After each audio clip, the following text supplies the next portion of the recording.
The president of Venezuela's National Assembly, Jorge Rodriguez, rejected Monday the criminalization of Venezuelan migrants by the United States and called sending them to El Salvador a kidnapping maneuver.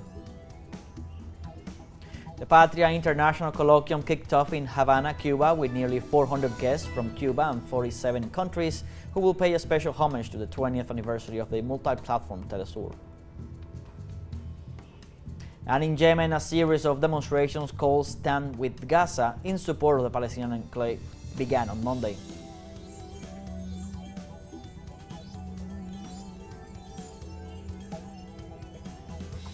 Hello, welcome to From the South. I'm Luis Alberto Matos from the teleSUR studios in Caracas, Venezuela. We begin with the news. Stay with us.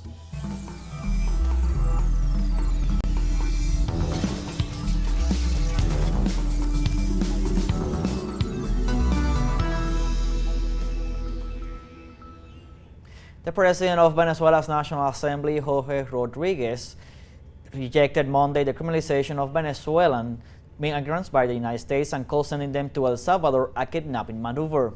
Rodriguez described the decision as inhumane and denounced that Venezuelan migrants are being humiliated in the United States by taking them away from the workplaces, educational centers, and public places as alleged criminals. Rodriguez also revealed that the Trump administration offered $6,000 to El Salvador for each Venezuelan migrant accepted in that country.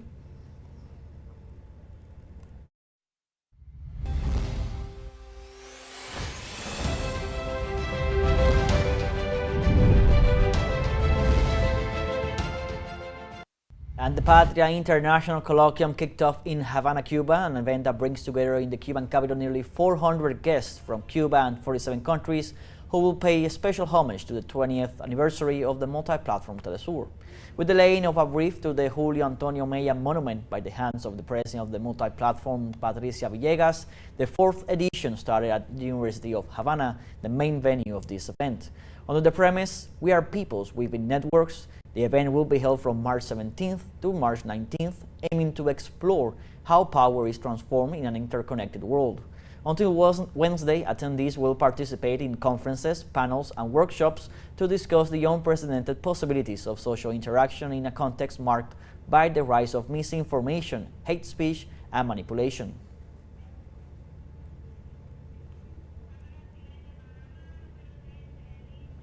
And Panamanian power grid was re-established on Sunday after the outage suffered on Saturday night due to the explosion of a transformer.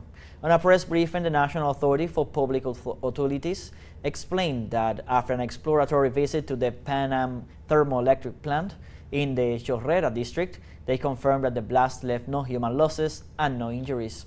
The visit served to corroborate the cause of the power outage. Administrator of the National Authority, Selma Rodriguez, informed that an investigation will be opened Monday to know thoroughly the event's causes.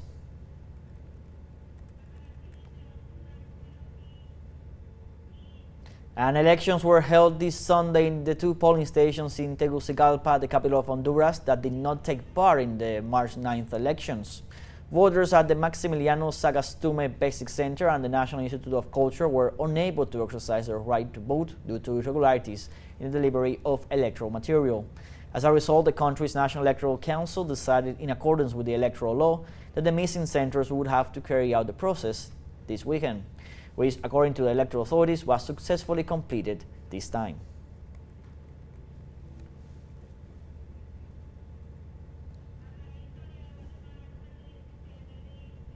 And in Guatemala, the people of Ixcan, Quiche, are dismayed by the death of 3 fighters who defended the right to health of the marginalized. With a caravan, they pay tribute to the commitment they fulfilled until the end. Watch the following story by our correspondent, Santiago Boton.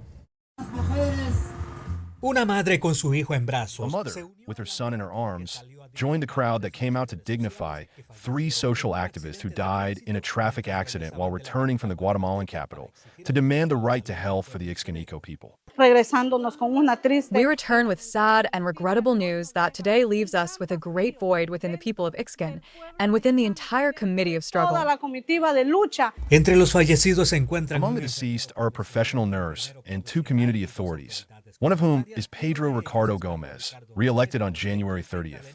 who swore to defend his land and just causes. Es impensable que tengamos que pedir proyectos. It is unthinkable that we should have to ask for projects. But hopefully the death of these three brothers will make our rulers aware of the neglect they have done to their people. Del abandono que le han hecho a sus pueblos.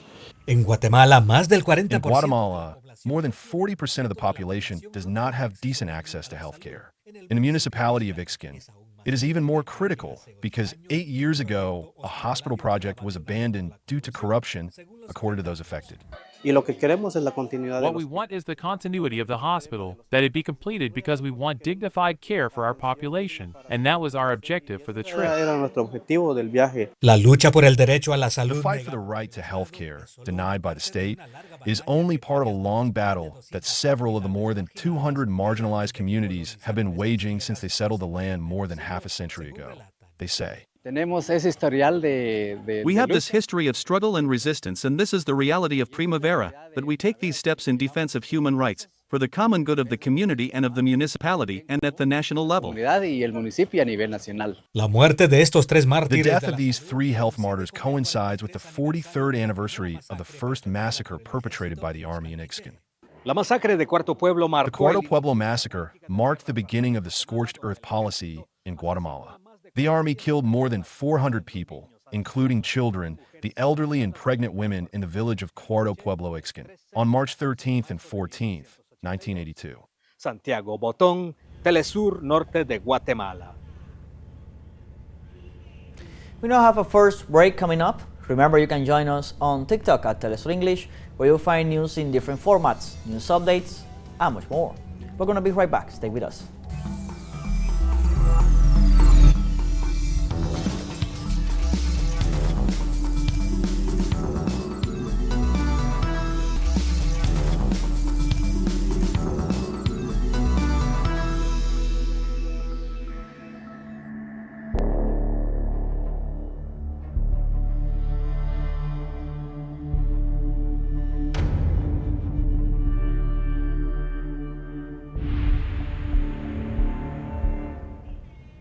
Welcome back.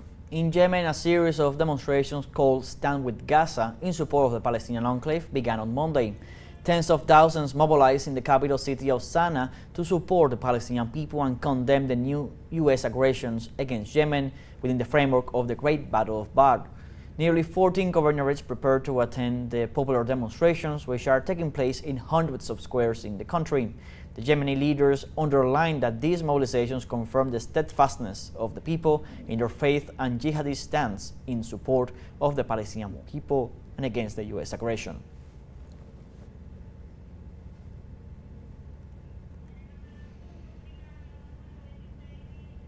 And Venezuela condemned the bombing of Yemen and the escalation of violence in West Asia.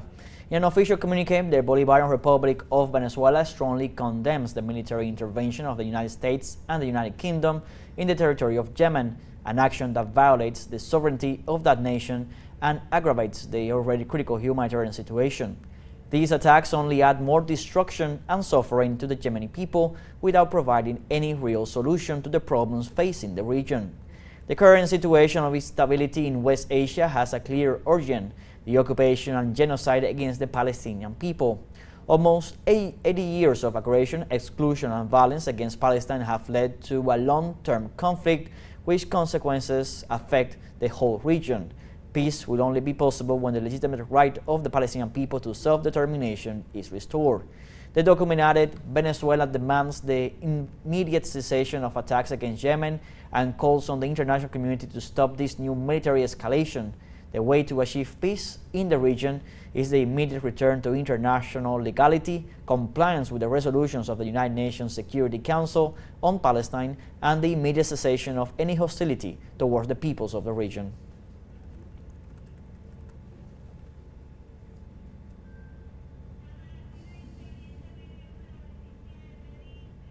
Meanwhile, Palestinian health ministry experts warn of an unprecedented mental health crisis in the enclave due to the occupation's brutal violations. Recently, both Palestinians and Israeli human rights organizations condemned the kidnapping of two children by genocidal forces after the murder of their grandmother. Samad Jarb, former head of the ministry's mental health department, says that such incidents are repeated daily and have wreaked havoc on the mental health of Gazans, especially children. The expert says that these scars extend across generations.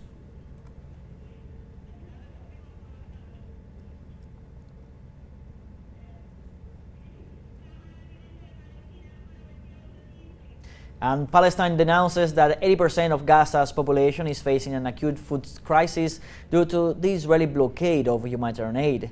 16 days after the closure of the border crossings, the situation has worsened and threatens to provoke an unprecedented famine. Health authorities claim that most bakeries have closed due to the lack of supplies and drinking water, affecting almost the entire Gazan population. They warned that Israel's interruption of energy and fuel supplies would worsen the functioning of essential services and facilities in the Palestinian territories.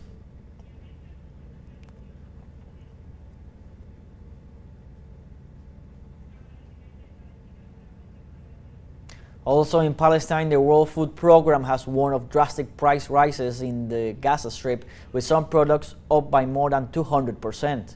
The program, which is affiliated to the United Nations, has pointed out that the blockade of humanitarian aid is the main cause of this situation and that women and children are the most affected.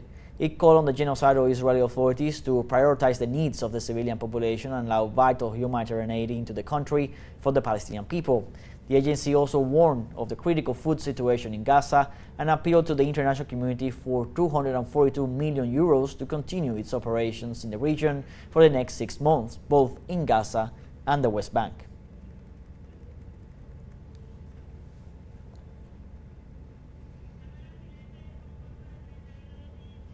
Moving on to another continent, in Africa, the Democratic Republic of the Congo, the health crisis is worsening as a result of the forced displacement of the population due to the armed conflict. The United Nations Office for the Coordination of Humanitarian Affairs has denounced that 370,000 people have been displaced by violence in the province of South Kivu since February. It also denounced violations of international humanitarian law, including nearly 400 cases of sexual violence. The UN also warned of an increase in disease despite the delivery of food and water. The report warns of a cholera outbreak in the region with more than 240 cases reported and at least 10 deaths.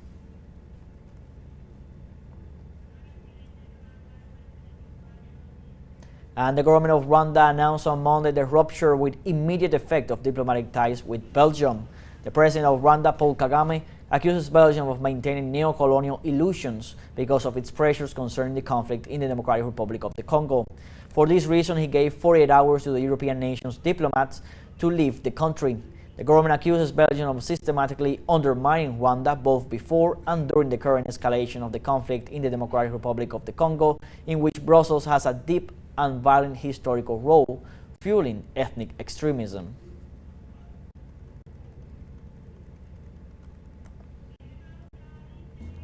We now have our second short break before we invite you to visit our Facebook page at teleSUR English. There you'll be able to watch our top stories, special live coverage, and much more. Follow our page and activate the notification button to stay up to date on the world's most recent events. Final short break, we'll be right back.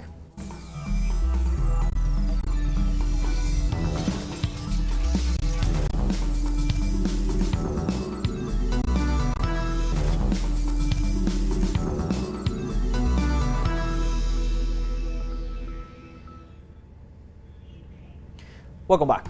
The head of the Chinese People's Army Eastern Theater Command, General Lin Xiangyan, assured that they were ready to crush any attempt to endanger national unity, sovereignty, security, and the safeguarding of the country's interests. He made these remarks on the occasion of the 20th anniversary of the application of the anti-desertion law.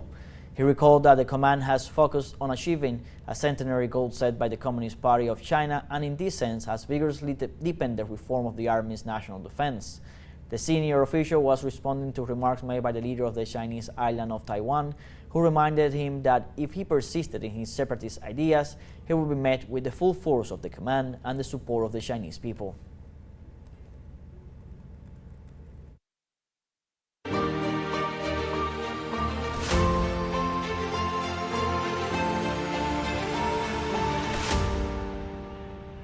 And in the early hours of Monday morning, the Russian Defense Ministry intercepted and shot down 22 Ukrainian attack drones. Igor Babushkin, governor of the region, said that 13 drones were shot down over the Astrakhan province. where a fire broke out at a facility in the energy sector. One man was injured in the incident and was immediately assisted by medical units. Recent Ukrainian attacks against Russia have focused on refineries, fuel depots, and other oil industry facilities.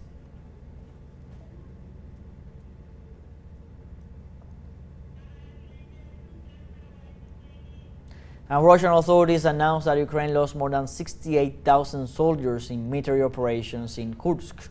The Ministry of Defense informed that in the last 24 hours, the Russian army eliminated more than 280 Ukrainian servicemen and destroyed military tanks, infantry fighting vehicles, and armored personnel carriers.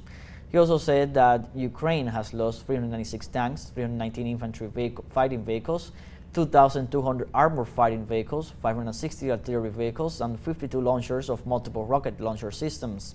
The Russian Ministry of Defense announced the liberation of the city of Sudza, Kursk region, the largest locality occupied by Ukraine in August 2024 during an offensive.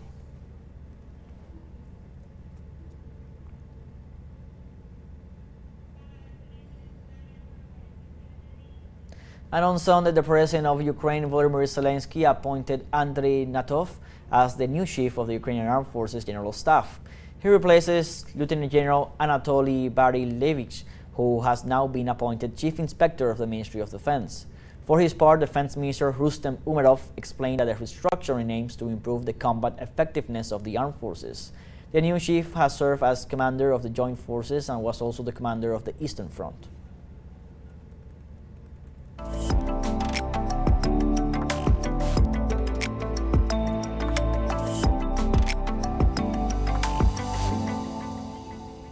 In the Ivory Coast, a famous painter dedicates his talent to teach and inspire new young artists in order to find their own creative path. Let's see more in the following work.